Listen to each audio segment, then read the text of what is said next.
China hits a death peak. Outbreaks spread rapidly with a soaring death toll. AI calculation reveals a shocking result. China's real population is only 500 million. Tragedies strike from railways to maritime transport to electric vehicles. China sinks into chaos as authorities block all information, sparking widespread anger and criticism. China-Japan tensions spike. A Japanese singer has stage power cut. Ayumi Hamasaki performs alone in an empty arena. Beijing's farce backfires, drawing global condemnation. China enters an era of major economic recession. Citizens fight to survive as the illusion of prosperity collapses.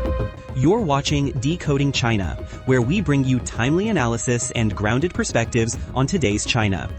China hits a death peak. Outbreaks keep spreading rapidly with a soaring death toll. AI calculation reveals a shocking result. China's real population is only 500 million.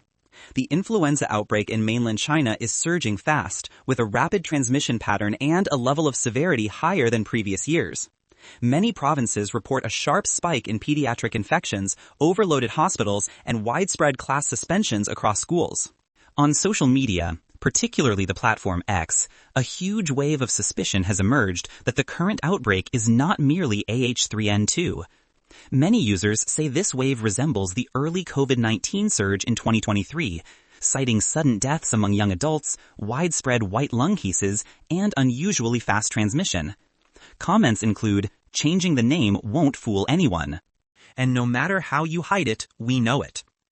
Others write that during the 3 years of lockdown, the Chinese Communist Party compelled the entire population to take co-vaccines. Now, hospitals are packed with patients suffering severe post-vaccine complications, and sudden deaths are getting younger and younger. Plus, a video has gone viral on Western social media. Using AI calculations and reached a shocking conclusion. China's actual population might not be the 1.4 billion the CCP has long claimed, but only 500 to 600 million. Previously, Elon Musk's AI model Grok 3, using official CCP data, projected that between 150 million and 200 million Chinese people may have vanished during the 3 years of the pandemic. In recent years, countless videos posted by netizens show ghost villages and ghost cities all over China with severe population loss. This proves that since 2020, the pandemic has continued to resurface multiple times, with many new variants hitting China.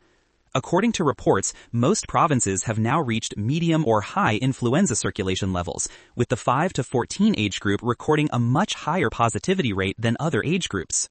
Reports of cluster infections in schools are also rising week by week, underscoring the intensity of transmission in classroom settings. In Beijing, the state-run Global Times reported that the city's influenza wave has entered its peak with AH3N2 as the dominant circulating strain. Beijing Children's Hospital stated that patient volume has spiked sharply since November. To handle the surge, the hospital now operates 24 hours a day, adds extra shifts, and expands online consultations. Doctors note that infections are spreading from elementary and middle school students to university students and office workers, with the trend expected to continue into middle-aged and elderly populations. Within the education system, large-scale class suspensions are happening. According to netizens on November 29th, schools across Guangdong, Tianjin, Zhejiang, Jiangxi, Jilin, and Inner Mongolia have suspended classes due to high numbers of students with fever. Meanwhile, severe complications such as white lung have been reported among children in multiple regions. On November 10th, media in Henan reported that a 3-year-old boy in Puyang died less than 24 hours after developing a fever. In Zhejiang, a 12-year-old girl developed full left lung white lung after just 1 day of fever. According to HKO1, on November 27th, a 2-year-old girl in Hong Kong died from complications of influenza A. On online forums, parents in Inner Mongolia, Anhui, and Shandong also report multiple cases of sudden child deaths caused by fever-induced convulsions. Disasters strike from railways to maritime transport to electric vehicles. China falls into chaos as officials block all news, igniting widespread fury and backlash. As the year ends, global eyes remain fixed on the tragic fire in Hong Kong. Yet strange events continue to play out across mainland China. On November 27th, China's railway network reported 2 grave accidents where trains smashed into construction crews.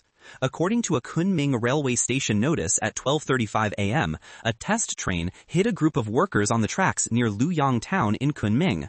The workers allegedly entered the tracks 25 minutes earlier than planned before getting any dispatch order. The train was moving at 114 kilometers per hour, killing 11 workers and severely hurting 2. The site was strewn with helmets, tools, and work logs. Railway experts later identified 3 fatal mistakes. The dispatch order was never sent. The crew got on the tracks before the scheduled 12:50 a.m. start time, and there was no night shift oversight or safety staff on the curved track section where visibility was just around 200 meters. The train left a 287-meter brake mark, but at 114 kilometers per hour, the workers had under 10 seconds to react. The crash instantly shot to the top of Weibo's trending list. Furious netizens asked how such basic flaws could happen in a system Beijing claims is world-leading and ultra-secure. One comment stated, "Yesterday it was Hong Kong, today it's Kunming." It really makes you think. Almost at the same time, another crash occurred on the Baoji-Chengdu Railway in Sichuan. A train struck 2 maintenance workers, killing both. Info on this case was quickly restricted, as authorities confirmed only that both victims were temporary laborers and the cause remains under investigation. Railway accidents continue to plague these lines. Chinese media recalled a railway bridge collapse on May 13th in Sichuan, where a big truck got trapped under the fallen structure. A witness noted the truck might have been too tall and hit the bridge, knocking it out of place.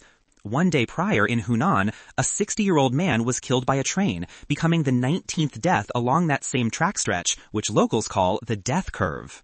The tracks run straight through residential zones, cutting across 4 curves and 2 tunnels within just 1.5 kilometers. Elderly residents, kids, and disabled people have been frequent victims.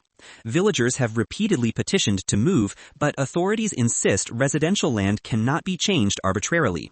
Beyond railways, China's maritime sector has also suffered repeated disasters. On November 10th and 11th, 2 fishing vessels from Liaoning capsized in waters off western South Korea, leaving 2 dead and 12 missing.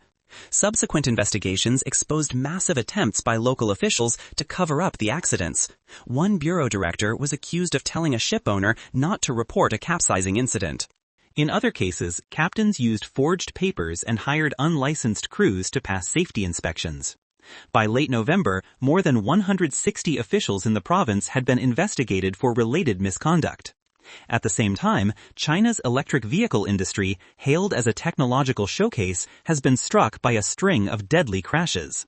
On November 26th, a Xiaomi SU7 slammed into a guardrail in Jiangxi without leaving brake marks. The driver died instantly, and police reportedly pressured witnesses to delete crash videos. A separate complaint from an early Xiaomi user claimed that the vehicle's NOA, highway assist, failed to brake or evade a fast-changing truck, causing a collision. Xiaomi engineers later admitted the system's blind spot, but issued an official report stating no malfunction was detected. Allegedly, to dodge legal liability, earlier Xiaomi EV accidents involved catastrophic fires where occupants were trapped inside locked vehicles. In Chengdu, a Xiaomi car burst into flames after hitting a greenbelt.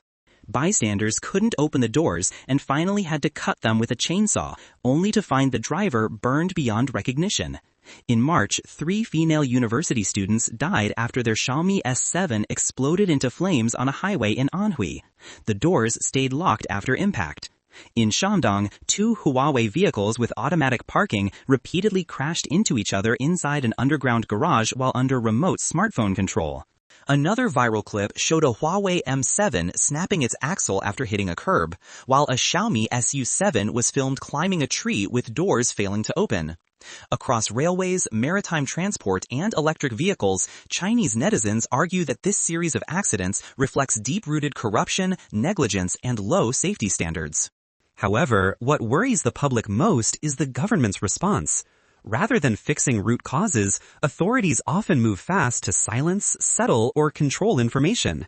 While China's economy, the world's second largest, looks stable on the surface, many now describe the system as a ship full of holes ready to break apart at any moment. China-Japan tensions spike. A Japanese singer gets her power cut. Ayumi Hamasaki sings alone in an empty arena. Beijing stunt backfires, sparking global condemnation. Tensions between China and Japan have risen after Japanese Prime Minister Tsai Takai stated that a Taiwan contingency is also a Japan contingency. This statement instantly sparked strong reactions from Beijing, followed by a string of retaliatory moves ranging from diplomatic pressure to cultural and entertainment bans within China. Recently, major hubs like Shanghai have become the stage for political reprisals that are now attracting international attention. At the Bandai Namco Festival 2025 in Shanghai, as Maki Otsuki performed the theme song Memories from the anime One Piece, the whole stage suddenly went black. All sound, screens, and lights were cut without warning, bringing the show to an instant halt. The crowd was stunned. The host could only announce tersely, "The performance ends here." The incident triggered online outrage, with many netizens calling it an unprecedentedly rude response rooted in political anger. Ayumi Hamasaki, one of Japan's most iconic pop stars, faced a similar ordeal.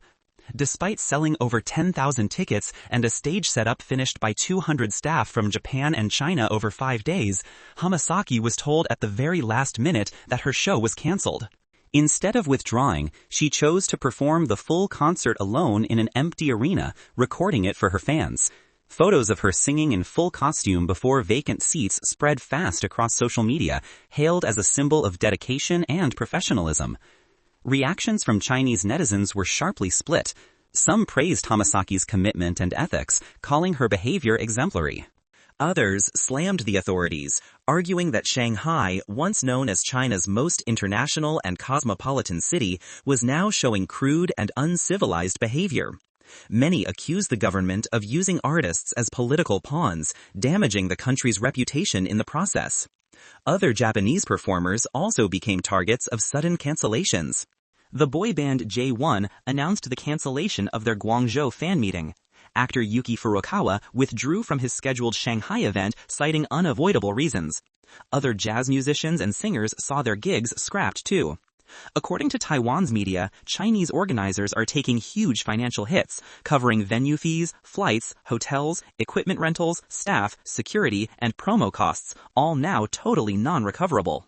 Media expert Akio Yaita explained that China's moves against Japanese artists seem aimed at pressuring Tokyo by swaying fans and public sentiment, with the ultimate goal of forcing Prime Minister Takaichi to retract her Taiwan stance. However, Yaita noted these measures don't just hurt artists and organizers, they backfire by ruining China's global image and alienating its own people. The tourism sector, a massive channel for people-to-people exchange between the nations, also became a flashpoint. A Beijing travel advisory triggered a wave of flight cancellations, though official numbers drew immediate skepticism. Reports claiming 500,000 tickets were canceled in mere days were met with doubt, as flight counts and seat capacity simply didn't add up. Contrary to the alarm on Chinese social media, scenes on the ground in Japan stayed calm. Chinese and Hong Kong tourists kept entering the country without trouble. Districts like Shibuya, Asakusa, and Ginza remained vibrant with visitors. Japanese businesses reported slight drops in Chinese customers, but said revenue stayed stable thanks to domestic shoppers and tourists from other regions. Meanwhile, China's own airlines took the heaviest blow, with round-trip tickets, especially between Shanghai and Tokyo, being canceled en masse, leading to losses estimated in the billions of yen. Amid the tension, China's state-run Xinhua news agency published a piece claiming Japan has already paid the price, even suggesting Prime Minister Takaichi could become a short-lived leader if she refuses to back down. The article was slammed by some netizens as a sign Beijing might be looking for an exit ramp after facing backlash for its earlier moves. Analysts say that unlike in 2012 when China fueled mass anti-Japanese protests, Beijing is far more cautious now. The leadership knows mobilizing large crowds could backfire, with public anger potentially shifting from anti-Japan to anti-CCP. For that reason, China has stuck to verbal protests, diplomatic outbursts, and military drills, shunning large-scale street mobilization. Akio Yaita concluded that Beijing's moves aim both to signal strength to its domestic audience and to test the resolve of Japan's new leadership. According to him, China routinely tries to pressure test every new Japanese prime minister to see if they are soft or firm. If the leader stands strong, Beijing usually recalibrates its approach and eases pressure to dodge domestic backlash and international scrutiny. China enters an era of major economic recession. Citizens fight to survive as the illusion of prosperity collapses. Recently, on Chinese social media, a flood of comments claims America is collapsing, with streets supposedly filled with homeless people lying everywhere, making it impossible to walk. That Apple phones are exploding, and that the US stock market is on the brink of total collapse. These fabricated stories are clearly meant to soothe the public, especially as more people in China feel their lives are becoming increasingly hard and precarious. Across many provinces, workers report that finding a job is far more difficult. Migrant workers have staged strikes over low wages or months-long salary arrears. Many say that after a full year of work, they have no money to return home for the Lunar New Year. In hubs like Shenzhen, laborers sleeping outdoors in 10-degree weather is common as many can't afford rent. Numerous companies in industrial zones stand accused of owing wages, forcing workers to block factory gates to demand pay. Some factories demand 12-hour shifts daily without pay raises, sometimes with pay cuts, yet still draw crowds of job seekers due to zero alternatives. In some places, factories owe months of wages. Still, workers dare not resign for fear of losing unpaid money entirely. Unemployment affects not just blue-collar workers. Many graduates from top universities, including 985-tier schools, say they send resumes everywhere but face constant rejection. Industries that once aggressively hired talent, like gaming and tech, stopped recruiting, pushing graduates into food delivery or ride-hailing. Even day labor jobs are hard to get because too many people compete for too few spots. Traffic in malls and cinemas has dropped sharply. Many stores shut down just months after opening. Some vendors report earning only a few dozen yuan by afternoon, far below operating costs. Traditional markets face a bizarre scenario, more sellers than buyers. Both private and state-owned firms are described as paralyzed, with no new projects or cash flow. Reports of companies failing to pay salaries have surfaced across many regions. Some businesses have no managers stepping up to explain, and owners often dodge calls. Workers say company shareholders can't be reached by phone. Many employees fear resigning, believing they'd never recover wages already owed. On social platforms, people express growing helplessness as the economy tanks. Fewer cargo trucks, no factory hum, and busy areas now quiet as office parks. With cold weather setting in, workers leaving shifts in the wind deepen the gloom. The downturn isn't just domestic.